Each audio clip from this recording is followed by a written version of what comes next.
I'm Sandy Addis, Director of the National Dropout Prevention Center. I'm here at the 30th anniversary celebration of the National Dropout Prevention Center during National Dropout Prevention Month, October, and I'm privileged to sit here with two gentlemen who were very instrumental in forming and continuing the National Dropout Prevention Center in its life for 30 years to this date. The first person I'm privileged to introduce to you is Dr. Dick Hamby. Dr. Hamby was the first and founding acting director of the National Dropout Prevention Center. Dr. J. Smink was the executive director of the National Dropout Prevention Center for 25 of its 30-year history. Gentlemen, thank you for being here. Our pleasure, Sandy. Thank you. Let me ask you a couple of questions. Jay, come in. Well, I appreciate being here. It's amazing to see what's happened from day one to 30 years later. I'm really proud to be a part of this, and I think where we're going, or where you're going with the center, is going to be not only to the top of the Google list, but you're going to stay there forever, because you do have the answers that most of the school districts are looking for. That's we, not you, Jay. Thank you for being we, gentlemen. We couldn't do it without either one of you.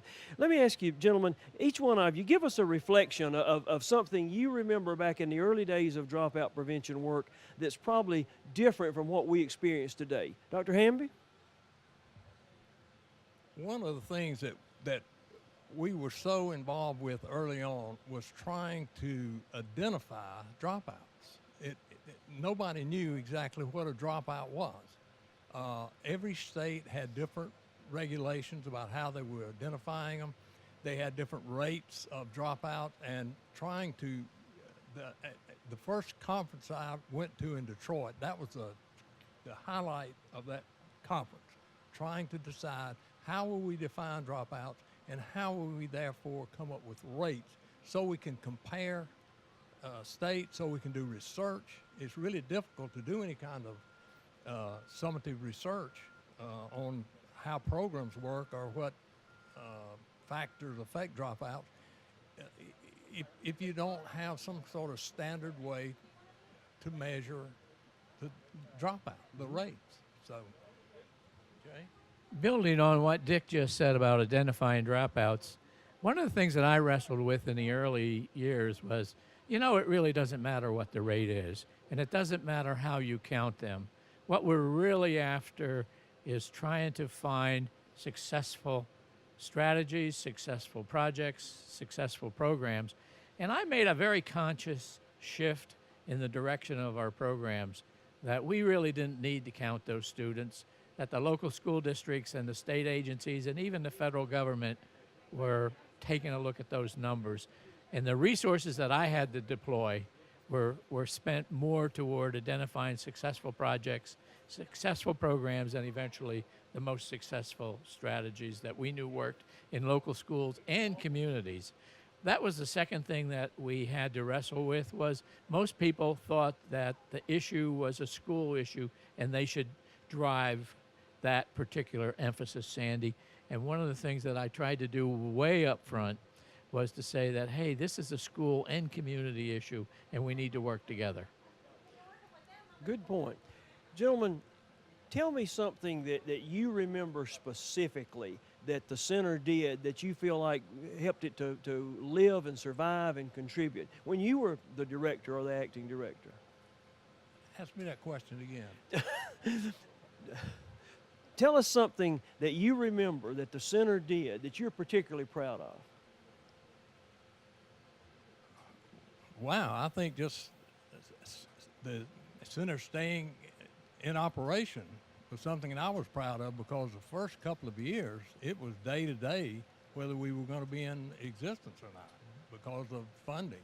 And we really did not get on a sound footing until Jay came in, and we had a full-time executive director. We began to hire folks, and we had a permanent location, and we had the support of Clemson University. I think that's one of the things I'm very proud of, that Clemson stayed with the center for so long and continues to give so much support to the center and the network. Thank you. Sandy, one of the things that I tried to do as I entered the directorship of the center in the early days was to let the clients that we had, the audiences that we had, of which there were many, know that we didn't have all the answers, but the answers we had and were willing to share were successful. And so we made a point to build a very strong database of successful programs at all levels, elementary, middle, and high school. We also made a point to develop a lot of publications that could be readily used by school principals or teachers or even school superintendents. And so I think that was a turning point where people looked at us as reputable and that we had solid publications that were useful to them, as well as successful projects or programs that they could use implementing in their school district and community. Great. Those are two contributions that today we could not live without. The solid foundation that Dr. Hamby established and the resources and the wealth of information and research and tools that Dr. Smink led for so many years. Gentlemen, what advice would you give those of us who are now trying to carry on your work and trying to support these school systems? What advice would each of you give us? I've thought this for a while, and while we have a lot of information on programs, we have a lot of information on all sorts of aspects relative to dropout prevention, I think we need to make some sort of thrust toward policymakers. That policymakers, they can either make or break what goes on in schools and school districts. And I would like to see more emphasis toward that issue of policymakers. How do we get to them? How do we get to them to understand the things that Jay's been talking about, so that they make policy that doesn't get in the way of the efforts that we're trying to do. Great advice, Dr. Hamby. Thank you. Let me build on what Dick just said about policymakers. They are very critical in the mix. But after they study it and become aware of what the issue is and what might work, I think you need to take a serious look at expanding the different audiences that are out there. I firmly believe that schools can't do it alone. They have to do it with the community. And when I use the word community, I'm talking about a really broad-based community. I'm talking about business, industry, the health industries, the faith-based communities, and on, because all of those working together really makes the systemic approach that I think you need to have for dropout prevention. Great advice, Dr. Smink and Dr. Hamby. I want to thank these two gentlemen for establishing a national center that is actually a resource across the country and around the world. And you guys established that. You guys established it. You set the foundation, the footprint, and we're just trying to follow and to capitalize on what you did. Gentlemen, thank you for being here at our 30th anniversary celebration.